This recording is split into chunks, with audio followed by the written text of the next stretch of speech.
Hey everybody, Greg Cisco here, MUFON field investigator and photo analysis team member, and today's video is going to be about the Hellfire UAP video. What I'm going to take a look at is what appears to be a power surge on the UFO just before it rotates to put its nose in the direction of the incoming Hellfire missile. And then the second part of the video is going to be about the closer examination of when the missile hits the UFO and the objects that appear to come out of the UFO after the impact. And in both cases, I'm going to do a frame-by-frame analysis of the power surge and the missile hitting the UFO. I've taken some very common programs that are available on the internet, and I have extracted the individual frames from the video that I've created from a snipping tool screenshot of the video from the Congressional Hearing. So that's how I'm getting these videos, and that's how I'm doing the image by image, frame by frame analysis, or I don't know if it's an analysis, but I'm at least looking at the frames individually to see if we can glean any more information.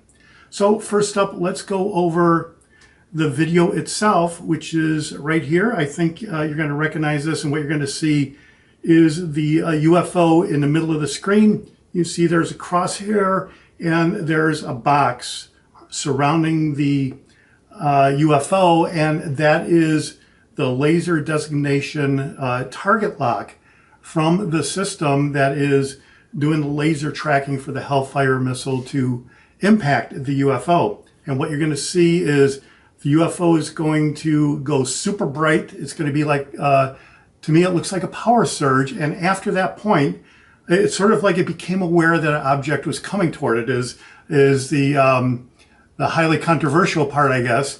And after the power surge, you see the UFO start angling over in the direction of the Hellfire missile, and then the missile hits. So for me, the big deal was that the UFO rotated so that the nose was at the same point as the incoming missile. And that's basically what Commander David Fravor explained in his USS Nimitz incident encounter in November 2024. So let's check out the video. Here we go.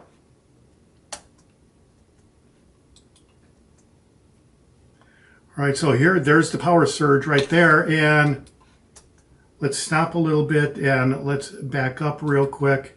And you can see right here that the lock has sort of been lost a little bit because the UFO is tracked off of the crosshair. So after the power surge, it seemed like the lock was momentarily lost and the UFO drifted away from the center locking point. And it was reacquired and it moved back into the center after the lock was reacquired. And then you can see that the UFO is now starting to turn so that the end is basically pointing toward the incoming missile. And there's the missile right there. I'm going to stop that right now, and we're going to take a look at the frame-by-frame analysis of the UFO with the power surge. All right, so here you go. The frame is frame 108. It just happens to be the frame number that I've selected from the video that I created, and it's particular to my video that I created. It's nothing special about that particular frame, but let's page through, and here you can see it changed to frame 109, and then here frame 110, and you can see it's starting to brighten up. And here is the power surge at frame 113, frame 114, 15, 18, 22, 26, and here you can see that the UFO is basically gone from view. So I'm not sure what would cause the appearance of the whole screen to wash out like this, but to me, when I watched the video at full speed, at normal speed, it looked like the UFO surged and then it rotated to point toward the incoming Hellfire. And you can see it's surged for quite a bit. And then you can see that the square targeting indicator is a little to the right of the crosshairs, and then it goes way over to the left and a little bit below. And so here, yeah, here you can see that the UFO is moved to the left and below of the crosshairs, and the locking box is over to the right of the crosshairs. So I am going to claim that momentarily the lock was lost and the UFO has drifted away from the lock, but you're going to see that in a couple more frames, like right there, the square locking box went back and reacquired the UFO. So after the power surge, it's a controversial explanation for this. After a power surge, the lock was lost, but it was reacquired again. And who knows what that really was. Was it really a power surge? Let me know what you think in the comments down below. And here, as we go through the frames, you're going to see that the system is going to bring the box back into the center of the crosshairs and reacquire the lock, and we're all going to be good to go.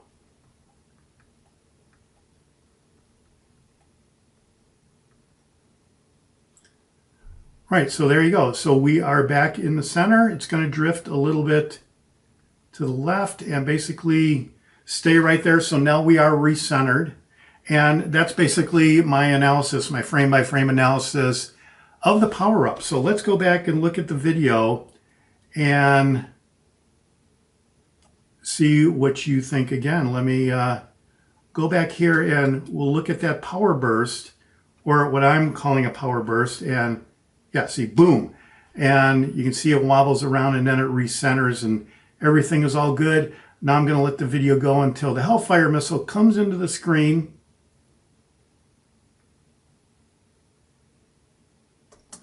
Right here, the Hellfire missile is coming into the screen, and there it blasts the UFO and knocks it off kilter, and then those three objects come out. So what are the three objects?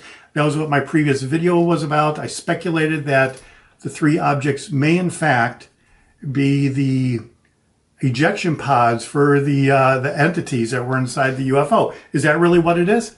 I don't know, but there were three of those objects, and you see many reports about three beings in the crash retrieval recovery operations of the craft. So that was why I speculated that it might be an ejection pod right there. So right, so now let's take a look at the missile impacting the UFO, and please pay attention to how many frames it takes for the UFO to get from the left edge of the screen down to the UFO itself versus how many frames it takes for the object to go through the UFO. I've already counted this, and it takes 20 frames to go from the corner down to the UFO, and it takes 5 frames to go through the UFO. And to me, that shows that there was some kind of resistance going on there with the UFO, and I wouldn't think there would be any resistance whatsoever if the object was some kind of a balloon or some kind of a paper bag or a plastic bag or something like that. Then why would a balloon or paper bag do a power surge we saw earlier? Anyway, here we go. We're on frame 568. We're going to go through 1, 2, 3, 4, 5, and you can see the distance that the UFO has traveled in 5 frames right here. Okay, so now we're going to keep going, and at this point you can see the UFO is going to change course and adjust its course a little bit to point more toward the UFO in question. So here we're going to go, and 588. So when we started it was 568. So now we are at the edge of the UFO surface boundary is what it looks like to me. So it's going to take 5 frames to get through the UFO. So you saw what the distance was of the UFO at the beginning here, where it traversed 5 frames and it went probably about 2 inches worth of space here on my computer screen. And here this is probably maybe ½ inch, if that, to go through the UFO itself. So it's going to be restricted a little bit going through the UFO. So let's continue. We're on frame 588. 1, 2, here you can see the UFO started breaking up. 3, 4, 5, and here it emerges after 5 frames.